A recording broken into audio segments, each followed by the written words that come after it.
नमस्कार, बहुत स्वागत है आप सभी का। आप देख रहे हैं न्यूज़ इंडिया और आपके साथ मैं हूं मनीषा शर्मा। शुरुआत बड़ी खबर के साथ कर लेते हैं। मध्य प्रदेश विधानसभा में uniform civil code bill pass हो चुका है। सिलेक्ट कमेटी के पास भेजने की मांग खारिज कर दी गई है। भारी हंगामे के बीच, हो हल्ले के बीच पास हुआ है यूसीसी बिल। नेता प्रतिपक्ष ने प्रवर समिति के पास भेजने की मांग की थी। उमंग सिंघार की मांग को सरकार की ओर से मंजूर नहीं किया गया। मध्य प्रदेश विधानसभा के मानसून सत्र के दूसरे दिन यूसीसी बिल पास हो चुका है, यानी यूनिफॉर्म सिविल कोड, समान नागरिक संहिता कानून। और इस बीच सत्ता पक्ष और विपक्ष के बीच तीखी नोकझोंक भी दिखाई दी, जहां सदन में हंगामा और नारेबाजी भी हुई। कांग्रेस के विरोध के बावजूद विधानसभा अध्यक्ष नरेंद्र सिंह तोमर ने कार्यवाही जारी रखते हुए बिल को पास घोषित कर दिया गया। अब नेता प्रतिपक्ष उमंग सिंघार ने इसे प्रवर समिति के पास भेजे जाने की मांग की, लेकिन सरकार ने इसे मंजूर नहीं किया। तो यूनिफॉर्म सिविल कोड को लेकर, यानी यूसीसी को लेकर मध्य प्रदेश की सियासत का पारा भी हाई हो चुका है। मामले को लेकर मुख्यमंत्री ने, यानी मोहन यादव ने, कांग्रेस पर गंभीर आरोप भी लगाए हैं और ये कहा है कि कांग्रेस हिंदू मुस्लिम को केवल वोट बैंक की तरह यूज करती है। कांग्रेस ने विदेशी पद्धति के आधार पर शासन चलाने की पद्धति को अपनाया है। हम शरिया कानून नहीं बल्कि एक समान कानून चाहते हैं, ये सीएम मोहन यादव की ओर से कहा गया है। तो बाकी हो हल्ले के बीच, हंगामे के बीच आखिरकार ये बिल पास कर लिया गया।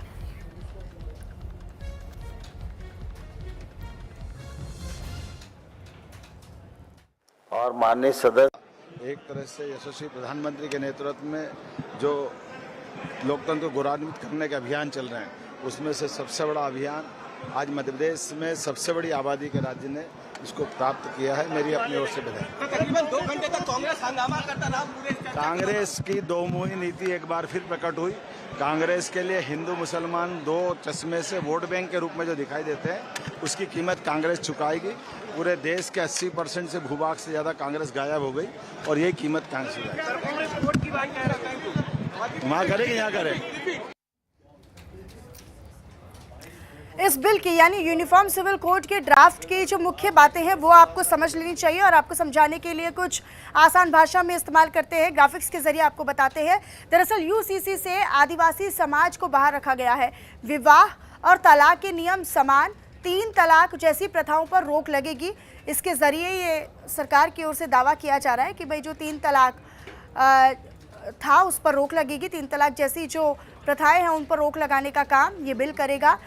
माता पिता को बेसहारा छोड़ने पर एक्शन लिया जाएगा। एक से ज़्यादा शादी पर रोक रहेगी। शादी का रजिस्ट्रेशन करवाना अनिवार्य होगा।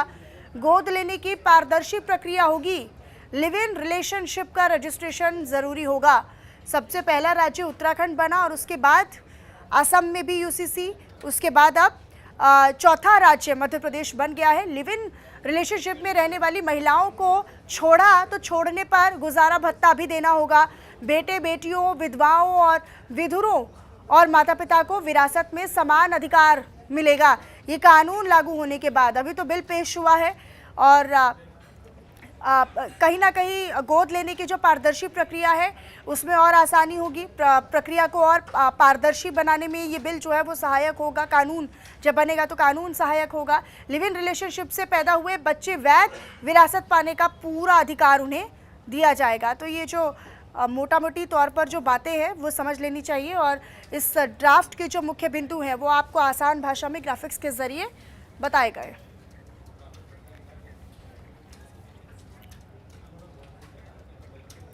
इधर मध्य प्रदेश विधानसभा में यूसीसी विधेयक पास होने के बाद मोहन यादव कैबिनेट के मंत्री विश्वास सारंग से खास बातचीत की। हमारे संवाददाता सरस्वती चंद्र ने क्या कहा, उन्होंने सुनिए। भारी हंगामे के बीच यूसीसी पास हो गया है और काफ़ी हंगामा हुआ। कांग्रेस ने हंगामा किया, लेकिन इस बीच बीजेपी के विधायकों ने लगातार इस बात को लेकर वो मांग कर रहे थे कि यूसीसी में ऐसा कुछ प्रावधान नहीं है। सर, पास हो गया है और जो अब कानून है सबके लिए एक सा कानून रहेगा। एक रूपता, एक कानून। अब किसी महिला पे अत्याचार नहीं होगा, 4 विवाह नहीं होंगे, हलाला जैसी कुप्रथा नहीं होगी। सर, कांग्रेस ने बहुत हंगामा किया। कांग्रेस को और कोई बात, क्योंकि उनके पास तथ्य नहीं है, आके बहस करते हैं ना, हम तो बात करने को तैयार थे। बिल्कुल, तो कांग्रेस लगातार हंगामा करती रही। इस बीच मध्य प्रदेश विधानसभा ने यूसीसी बिल पास कर दिया और मुख्यमंत्री ने कहा कि ये कानून जो है वो समानता लाएगा। कैमरामैन सुनील के साथ सरस्वती चंद्र, न्यूज़ इंडिया, भोपाल। यूसीसी को लेकर कांग्रेस विधायकों का ये साफ तौर पर कहना है कि ये बिल समानता लाने वाला बिल नहीं, इसके अलावा भी कई अन्य मुद्दे हैं। ओबीसी वर्ग को 27% आरक्षण पहले दिया जाना चाहिए, किसानों के मुद्दे भी हैं। सरकार इसके जरिए केवल ध्यान भटकाने की कोशिश कर रही है। सुनवा देते हैं आपको।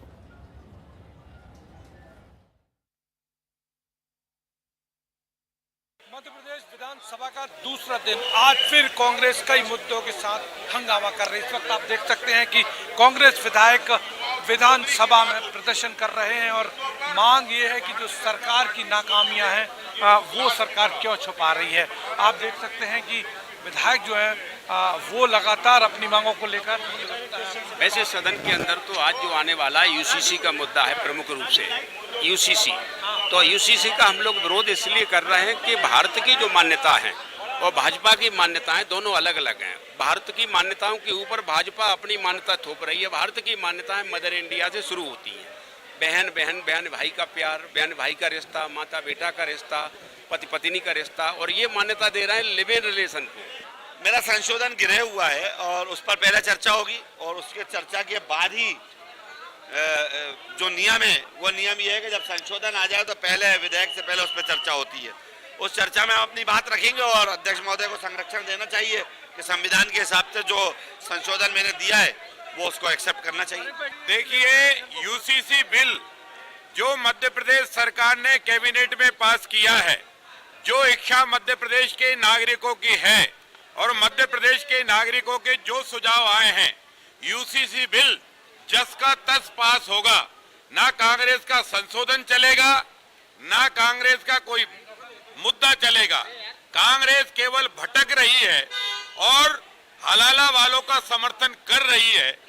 यूसीसी को लेकर आज विधानसभा में चर्चा है और कांग्रेस ने इसमें आपत्ति उठाई है। आर्टिकल 29 के तहत वो संशोधन की मांग कर रही है। कांग्रेस के विधायक आरिफ मसूद हैं, इसके साथ में और भी विधायक हैं जो कि कह रहे हैं कि आर्टिकल 29 को लेकर हम चर्चा करेंगे। तो आज मध्य प्रदेश की विधानसभा में यूसीसी को लेकर जमकर हंगामा होना है। कैमरामैन सुनील के साथ सरस्वती चंद्र। तो वहीं इस बिल में कई तरह के प्रावधान किए गए हैं, जिसमें से कुछ पर बीजेपी नेता ही सरकार से सहमत नजर नहीं दिख रहे हैं। दरअसल बीजेपी नेता उषा ठाकुर ने यूसीसी विधेयक में लिव इन रिलेशनशिप के प्रावधान पर निजी तौर पर विरोध किया था। उनका ये कहना है कि जब उनसे सुझाव मांगे गए थे तब भी लिव इन रिलेशनशिप के प्रावधानों का विरोध उनकी ओर से जताया गया। विधायक उषा ठाकुर हमारे साथ हैं। मैडम, यूसीसी को लेकर बीजेपी या फिर पूरा लोग जो हैं 5 करोड़ सुझाव लिए गए, सबने हाँ कहा, सबको बुलाया गया, हर वर्ग को बुलाया गया, सबसे विचार लिए गए और 80% मुस्लिम महिलाओं ने भी इसका समर्थन किया। लेकिन मैडम, इसमें एक लिव इन वाला प्रावधान जो एडजस्ट किया गया है, जो उसमें हमारी संस्कृति नहीं है। आप भी उस बात आप ये देखिए कि लिव इन को लेके सुप्रीम कोर्ट ने भी, अब मध्य प्रदेश की सरकार ने लोक कल्याणकारी भाव से अय्याश लोग महिलाओं को ठग ना सकें, बच्चों के अधिकार सुरक्षित रहे, इसी पावन भावना को लेकर कठोर प्रावधान इसमें किए। आपका क्या वो था, थोड़ा इससे डिपेक्ट कर रही थी, अलग कर रही थी, क्या लग रहा था आपको? नहीं, मैं यही कि भाई भारत संस्कारों के लिए जाना जाता है, इसलिए बगैर शादी के रहना भारतीय संस्कृति के मुताबिक नहीं। कैमरामैन सुनील शर्मा के साथ सरस्वती चंद्र, न्यूज़ इंडिया, भोपाल। आगे बढ़ लेते हैं। अब आपको बताया जाए, सुरक्षा व्यवस्था को लेकर सीएम ने बयान दिया है। दरअसल प्रदेश में किसी भी अपराधी को बख्शा नहीं जाएगा। सीएम मोहन यादव की ओर से कहा गया, नागरिकों को भय मुक्त और सुरक्षित माहौल के लिए सरकार प्रतिबद्ध है। ये सीएम डॉक्टर मोहन यादव की ओर से कहा गया है। पुलिस कर्मियों के प्रमोशन और भर्ती प्रक्रिया में तेजी लाई गई। सीएम ने कहा कि अपराधियों के खिलाफ जीरो टॉलरेंस नीति के तहत कार्रवाई होगी। सीएम मोहन यादव ने राज्य में सुरक्षा व्यवस्था को लेकर बड़ा बयान दे दिया है। उन्होंने अपने बयान में कहा है कि किसी भी तरह का अपराधी कतई बख्शा नहीं जाएगा। राज्य में पुलिस कर्मियों के प्रमोशन और भर्ती प्रक्रिया में तेजी लाई गई है। पुलिस के माध्यम से नागरिकों को भयमुक्त, डरमुक्त और सुरक्षित वातावरण प्रदान करने के लिए सरकार प्रतिबद्ध है। सरकार लगातार इस दिशा में महत्वपूर्ण काम कर रही है। अपराधियों के खिलाफ जीरो टॉलरेंस नीति के तहत कार्रवाई की जाएगी। इसकी धरती है जहाँ पर राम रहीम राबिन सबके लिए कानून की बात कही है और आज उसका अध्यादेश हमारा कानून का रूप लेते हुए विधानसभा के पटल पर पेश हुआ है और उम्मीद करेंगे कि इस वर्षाकालीन सत्र में इसको हम कानून का रूप देते हुए भविष्य में इसके लाभ से सबको लाभान्वित करेंगे। मुझे एक बात ये जरूर कहना चाहिए कि जो एक समान कानून की बात कही गई, इसमें सबसे बड़ी संख्या में मुस्लिम बहनों को, मुस्लिम महिलाओं को लाभ मिलने वाले हैं कि उनका हिलाला से लेकर के एक विवाह से ज़्यादा सब प्रकार की झंझटों से मुक्ति मिलने वाली है। यही कारण है कि जब सुझाव आए। इधर आगे बढ़ लेते हैं। अब आपको बताया जहां मीनाक्षी नटराजन ने दिल्ली में छात्रों और युवाओं पर हुए पुलिस लाठीचार्ज की निंदा की और निंदा करते हुए इसे भारतीय लोकतंत्र के इतिहास में एक काला दिन करार दिया। उन्होंने कहा कि युवाओं और छात्रों का ये आंदोलन लोकतंत्र में एक बड़ा टर्निंग पॉइंट साबित होगा। केंद्र सरकार पर आरोप लगाते हुए उनकी ओर से कहा गया कि केंद्रीय गृह मंत्रालय के इशारे पर हुई ये कार्रवाई हर नागरिक को झकझोर देने वाली है।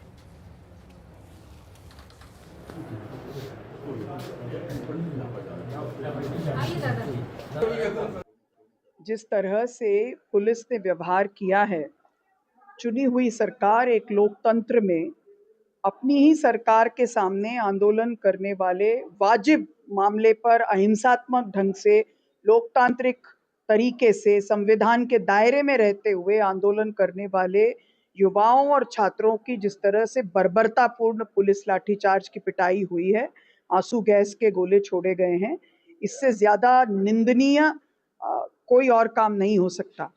मुझे लगता है कि भारत के लोकतंत्र के इतिहास में कल का दिन एक काले दिन के तौर पे अंकित होगा। इंदौर में दरअसल लोकायुक्त पुलिस ने आय से ज्यादा संपत्ति मामले में बड़ी छापेमार कार्रवाई की है।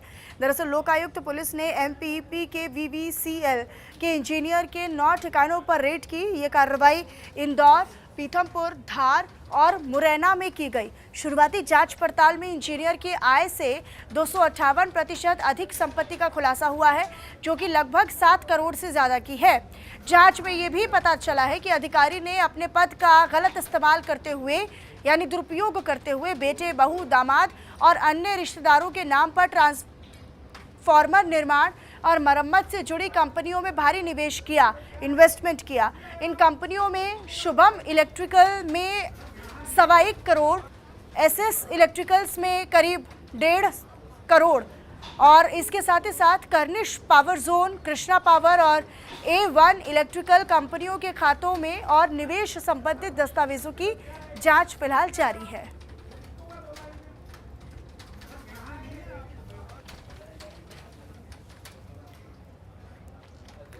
एक समय पर अपनी खूबसूरती के लिए मशहूर मंदसौर का किला आज अपने समय के सबसे बुरे दौर से गुजर रहा है। दरअसल किले की बदहाली की फिक्र न तो पुरातत्व विभाग को है और न ही जिला प्रशासन को। किले में जगह जगह गंदगी का और कचरे का अंबार लगा हुआ आपको नजर आ जाएगा। ये तस्वीरें भी आपको दिखा रहे हैं। किले के पास ही मत्स्य विभाग और खनिज विभाग का दफ्तर भी है, साथ ही साथ SBI की कोर्ट ब्रांच भी यहीं पर है। जिले के आला अधिकारियों का यहाँ पर आना जाना अक्सर लगा रहता है, लेकिन किसी ने भी किले के बदतर हालात को सुधारने की कोशिश नहीं की। मंदसौर शहर में एक बहुत पुराना किला है और हम जिस जगह खड़े हैं ये भी एक किले की 4 दीवारी है। ये 4 दीवारी और किले के आसपास पुरातत्व जो धरोहर है, इसको जो पुरातत्व द्वारा या कलेक्टर द्वारा या नगर पालिका द्वारा इसकी संरक्षण करना बहुत आवश्यक है। कारण कि वक्त के साथ ये जीर्ण शीर्ण होती जा रही है और वर्तमान हालत में नगर पालिका द्वारा इनकी इतनी अवहेलना की जा रही है कि आप कचरे की हालत देख सकते हो कि इन इलाकों को कचरों का ढेर का इलाका बनाते हैं। तो इस तरह से बिल्कुल अवहेलना हो रही है। चारों तरफ कचरा, गंदगी, यहाँ तक कि शिवना नदी के नाम पर करोड़ों रुपए आए वो बर्बाद हो गए। इस तरह से यहाँ पर नगर पालिका द्वारा बिल्कुल विस्तृत रूप से देखा जाए तो कोई काम नहीं किया जा रहा है धरोहर के लिए, ना उनके संरक्षण के लिए काम किया जा रहा है, ना साफ सफाई के लिए काम किया जा रहा है। चलिए खबरों में आगे रुक कर लेते हैं। अब आपको बताया जहां उमरिया के चंदिया थाना क्षेत्र में एक हैरान कर देने वाली घटना सामने आई है। दरअसल एक युवक की मोटरसाइकिल पर बैठे बैठे ही संदिग्ध परिस्थितियों में मौत हो गई, उसकी जान चली गई। घटना को लेकर हर कोई हैरान है, स्तब्ध है कि अचानक ऐसा कैसे हो सकता है। बहरहाल पुलिस ने मामले में सभी पहलुओं को ध्यान में रखते हुए जांच पड़ताल शुरू कर दी है और मौत के कारणों का पता लगाया जा रहा है।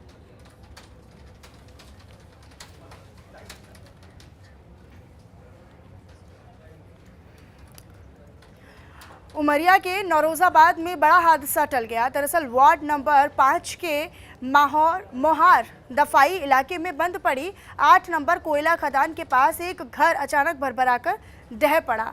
हादसा सुबह करीब 6 बजे के आसपास हुआ। उस वक्त परिवार के सभी लोग घर के अंदर ही मौजूद थे। हालांकि गनीमत ये रही कि सभी लोगों ने समय रहते घर से बाहर निकलकर अपनी अपनी जान बचा ली।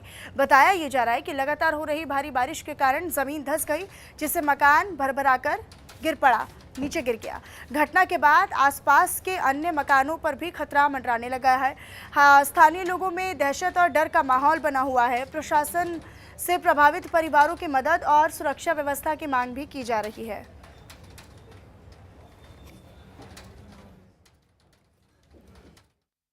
ये घर खिसकने वाली घटना का जानकारी प्राप्त हुई है, तो बारिश से गिरा है या किस तरह से इसकी देखरेख के अभाव में गिरा है, इसकी जांच पटवारी तहसीलदार को भेज के मौके से करवा लेते हैं। अगर बारिश से गिरा है, प्राकृतिक आपदा से गिरा है, तो उसमें जो भी मुआवजा राहत राशि होगी वो संबंधित पीड़ित को प्रदान की जाएगी। बंद खदान के संबंध में SCCL को पत्र लिखकर उसके ऊपर कार्रवाई करने के लिए, जो इस तरह से अवैधानिक रूप से बंद खदानों के आसपास लोग रह रहे हैं, उनको हटवाने की, सुरक्षित रूप से हटवाने की कार्रवाई करने के लिए SCCL को पत्र लिखा जाएगा। इधर दुर्ग जिले में सुविधि इस्पात एक बार फिर से प्रदूषण फैलाने के आरोपों को लेकर विवादों में घिर चुका है। ग्रामीणों का सीधे तौर पर आरोप है कि प्लांट से लगातार काला धुआं और केमिकल वेस्ट निकल रहा है, जिससे आसपास के गांव के पर्यावरण, जल स्रोतों और लोगों के स्वास्थ्य पर गंभीर प्रभाव पड़ रहा है, इसका असर पड़ रहा है। ग्रामीणों का ये भी कहना है कि कई शिकायतों और प्रशासनिक कार्रवाई के बावजूद हालात बदले नहीं हैं। ग्रामीणों ने प्रदूषण पर स्थायी रोक लगाने की मांग की है।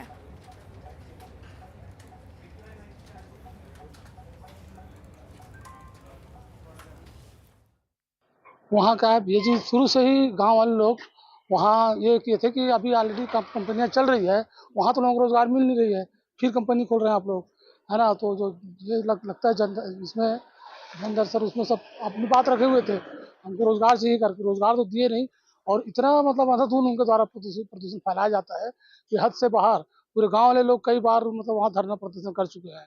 यहाँ तक के विधायक महोदय ने भी इनको मतलब बोला गया था, चेतावनी दिया था कि गांव वालों के हिसाब से जो मांग कर रहे हैं गांव वाले लोग, उनके हिसाब से यहाँ प्रदूषण को आप लोग नियंत्रण में रखो, नहीं तो मैं 15 दिन का आपको लास्ट वार्निंग दे रहा हूँ। 15 दिन के अंतर्गत आप लोग नहीं मैं इसको लिमिट में किए तो मैं आकर खुद यहाँ ताला लगाऊंगा कंपनी में करके। लेकिन उसके बावजूद भी इन लोगों को कोई जू तक नहीं रहेगी।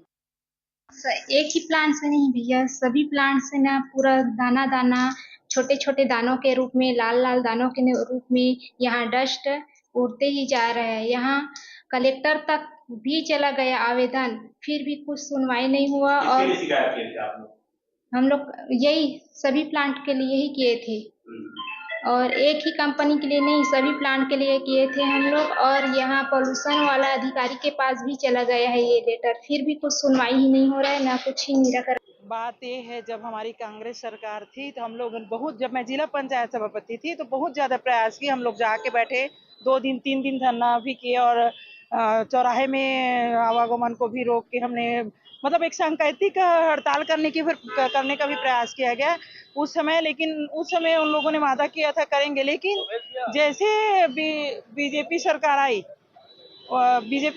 आई तो उस टाइम जो हमारे माननीय विधायक जी थे वो वहाँ गए थे, और उन्होंने कंपनी में जाके बात भी की थी, और उन्होंने मतलब बोला भी था कि हम इसके खिलाफ कार्रवाई करेंगे। लेकिन कार्रवाई तो आज कार्रवाई के नाम से कुछ नहीं, कोई कार्रवाई नहीं हो रही है। इस वक्त मैं मौजूद हूँ रसमड़ा के औद्योगिक क्षेत्र रसमड़ा ग्राम पंचायत में, जहाँ पे मेरे पीछे आप देख पाएंगे कि मेरे पीछे सुविधि इस्पात संयंत्र है जो लगातार संचालित हो रहा है, और इसके पीछे आप पेड़ों को देख पाएंगे और इस फैक्ट्री को देख पाएंगे कि किस तरह का काला पूरा जो इन्वायरमेंट है वो पूरा काला हो गया है। उसके अलावा जो बाहर सड़क में जो पेड़ हैं उसकी आप हालात देख पा रहे होंगे। अभी बरसात का मौसम है, उसके बावजूद जो पेड़ की जो स्थिति है वो बहुत दयनीय स्थिति है, क्योंकि पूरा तरह से काला जो राखड़ है और काला जो इस्पात से निकला हुआ जो धुआं है उससे पूरा पेड़ ढका हुआ है और सभी पेड़ लगभग मरने की स्थिति में हैं। जो ग्राम पंचायत के जो ग्रामीण हैं वो यहाँ पे लगातार प्रोटेस्ट कर रहे थे। इसके लिए जो है जो दुर्ग ग्रामीण विधायक हैं यहाँ के लोकल विधायक, उन्होंने भी आकर के इस प्रोटेस्ट में शामिल हुए थे और कहीं ना कहीं ग्रामीणों को एक आश्वासन दिया था कि इस फैक्ट्री को या तो मानकों के अनुरूप संचालित करवाएंगे, अन्यथा इसको बंद करवाने की बात उन्होंने कही थी। लेकिन अभी तक लगातार आप फैक्ट्री देख पाएंगे कि लगातार फैक्ट्रियां चालू हैं, उधर से धुआं निकल रहा है। जो टीबी के और दमा के जो पेशेंट्स हैं वो लगातार यहाँ देखने को मिल रहे हैं। न्यूज़ इंडिया के लिए दुर्ग से मैं मनोज देवांगन। चलिए आगे बढ़ लेते हैं। रायगढ़ से अगली खबर है। रायगढ़ में जल, जंगल और जमीन को बचाने के लिए अब आदिवासी ग्रामीण आर पार की लड़ाई पर उतर आए हैं। आरोप है कि जंगलों में 1 लाख पेड़ों की कटाई न करने के वादे से JSPL कंपनी मुकर गई है और नागरामुड़ा के जंगलों में भारी भरकम मशीनों का जत्था लेकर कंपनी के लोग पेड़ों की कटाई करने के लिए पहुंच चुके हैं। आदिवासियों और ग्रामीणों का ये साफ तौर पर कहना है कि प्रशासन और सरकार मूक दर्शक बनी हुई है और पूंजीपतियों के आगे, उद्योगपतियों के आगे बेबस है। अब ऐसे में ग्रामीणों ने पेड़ों की कटाई के खिलाफ मोर्चा खोल दिया है।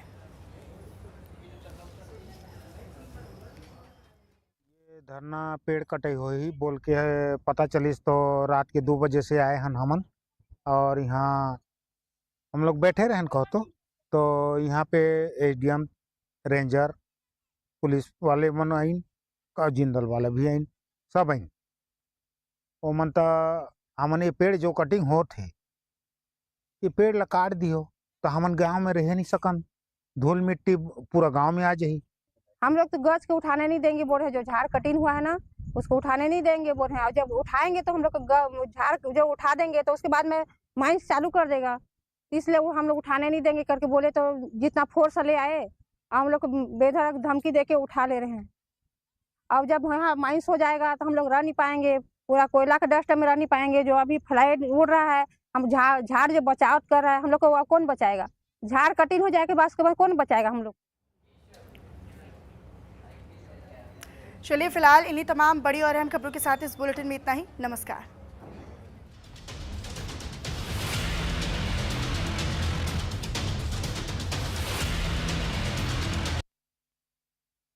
बेसिक शिक्षा